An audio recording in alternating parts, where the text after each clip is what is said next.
Hello everyone and welcome back to our channel. My name is 𝗍𝗲𝗖𝗔. I am a ACCA member and a faculty at 𝗵𝗲𝗄. We've been receiving a lot of requests around the ACCA exemptions that are available. Now, it's a very tricky topic and something that can be quite debatable. So we thought that why not cover this in as less time as possible. So we're going to cover today, what are the various exemptions that are available, and most importantly, whether you should be taking these exemptions or not. And if you have taken those exemptions, what is it that you can do, right? So let's start with today's topic on ACCA exemptions. So the most common exemptions that are available are for graduates, people who do graduation in a commerce stream. They typically will get anywhere between 1 to 4 papers, most common being 4 papers for commerce graduates, people who are BCom, BAF, etc.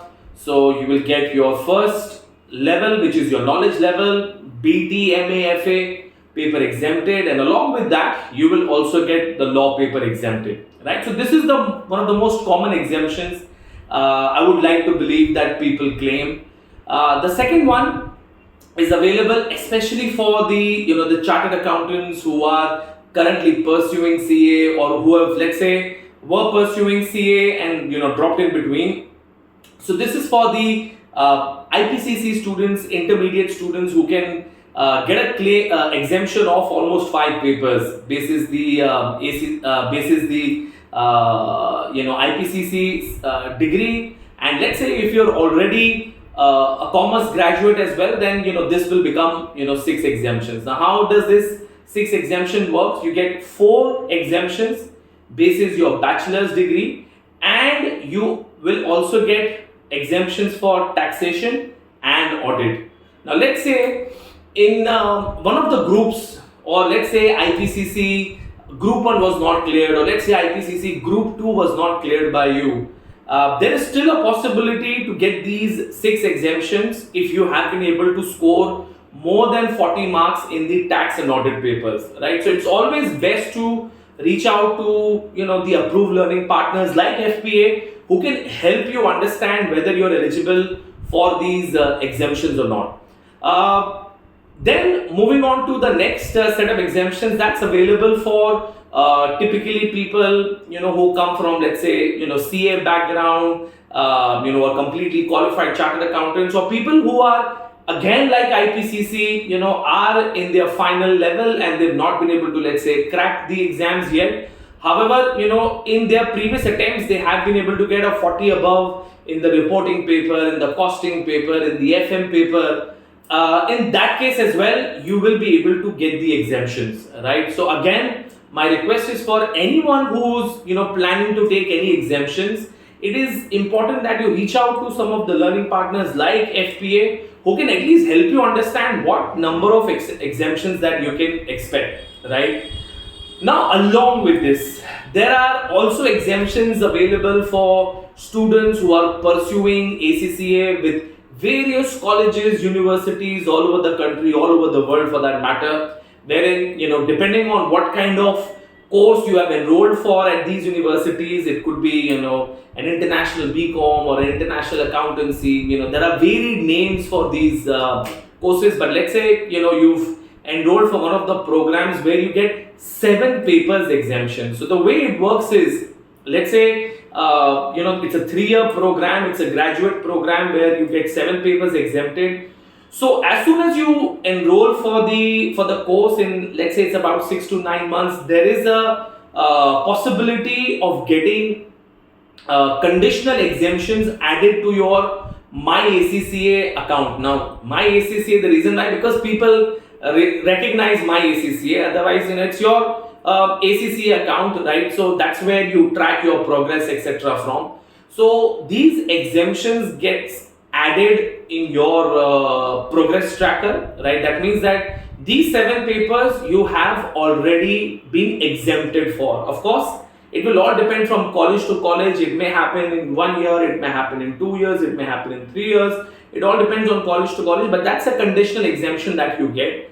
and basis that conditional exemptions, you will be able to then sit for the remaining ACCA papers while studying at the college, or after you're done with the graduation, you can also do that, right? So this is, of course, from college to college it will differ. There are some colleges, universities that give you 6 papers, 7 papers, 9 papers, depending on the level of embedding that has been done. But this has also become one of the most common routes after BCom, where people are getting lots of exemptions. Of course, like at the start I mentioned that, but exemptions as a topic can be very debatable, and as a ACCA faculty, I think it's imperative that I am able to put that message across, that while exemptions are very good, and I think it's great of a body like ACCA. It's a global body, and they are recognizing these courses, these degrees, and they are happy to give exemptions of 4 papers and 6 and 9 and 7 papers, right? It is important to understand that when you take these exemptions, taking these exemptions are not necessarily your objective, right? And enrolling in the ACCA course is not your objective. Your objective is to become an ACCA, right? So to put things very simply, if you were going to build a building of, let's say, 3 floors, right? And let's consider this ACCA as 3 floors. Now your knowledge level is, let's say, your first floor or your ground floor, let's put it that way, right? Now if you are going to get that fully exempted, for a fact that your first floor and your second floor are going to be shaky, right? And that is where it becomes very debatable, right? The understanding from the body is that while they're giving you these exemptions, the understanding is that you know these topics really well. So really well business and technology, which is a paper that will continue to haunt you, not necessarily haunt you, but there are references to what you study in BT at P level in the SBL paper as well, right? Or for that matter, audit as well, right? Similarly, MA, Management Accounting, will have its roots into skill level at PM and FM, and then at APM and AFM as well, right? FA goes all the way from FA to FR, FR to SBR, right? So it's not that, once you get these exemptions, you can completely forget about it, right? So therefore, right, while these exemptions are very good, and, I have always been very open about the fact that, yes, if you're getting it, might as well. However, don't assume that you don't have to do nothing with it, right? So my third thing for today is that what do you do with these exemptions, right? Because like I said, my take is, yes, you can take these exemptions, but what do you do after you've taken these exemptions? At Financial Planning Academy, because this is something that we follow here, is, let's say if someone's taking these exemptions, we will really request the students, to make sure that they are able to go through the course content that they have exempted, they've been exempted from. Now again, nothing against the colleges and the universities that are running these programs and these exemptions are being taken, but the problem is the kind of examination that an ACCA body would conduct, it may not necessarily always match the standards, right? So therefore what you need to do is to make sure that you are able to, at least in the most well-versed manner, be able to grasp whatever is that you missed, right? So let's say you get an exemption for knowledge level, right? Make sure that you have still gone through the BT syllabus. Make sure that you've gone through the MA and FA syllabus.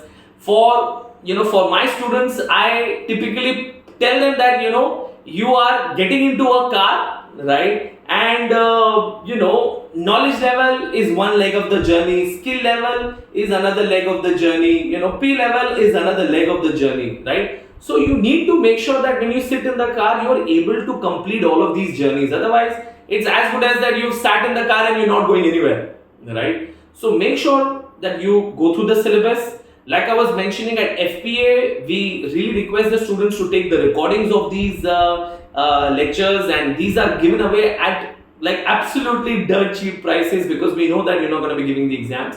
But at the same time, the support is available. You are able to even sit for the mocks, which will actually give you a great level of confidence about the syllabus, right? About the subject. For example, if you're sitting or you're studying for FA, you will be able to give these mocks on the LMS system, on the quiz system that we have in place. Yeah, so you will be able to understand all the things that you have been exempted from. Now you have a better grasp on it, right? The same is with the skill level. If you've been exempted with any skill level papers, I would request that you make sure that you've gone through the syllabus, you've gone through the papers, because your eventual journey completion is only when you are completing the ACCA, right? It does not stop at getting the exemptions. Wow, I am far ahead of my friends who did not get the exemptions. I am 7 papers done and 9 papers done. But the point is, if you do not have a strong base,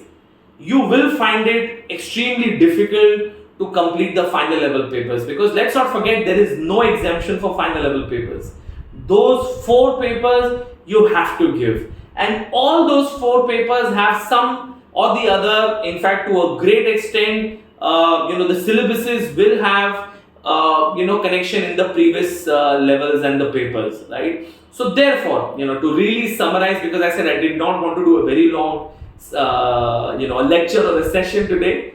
My point is, yes, take the exemptions. If you're getting it, why not, right? However, do not assume that you've got nothing to do with these subjects now. You still need to go through them. You still need to make sure that you understand all of these concepts really well, because the exams are going to be focused on concepts, right? So unless and until you don't get those concepts, you will not be able to implement them in your exams at the P level, or for whatever skill level papers that you may still have to give, right? So on that note, I would like to wish everyone the best of luck. I really hope that all of you who are watching this video gets the most benefit from these exemptions, are able to expedite their ACCA journey. And if any one of you wants any more information about these exemptions, I would request you to visit our website www.fpa.edu.in, or call us on 8080809466,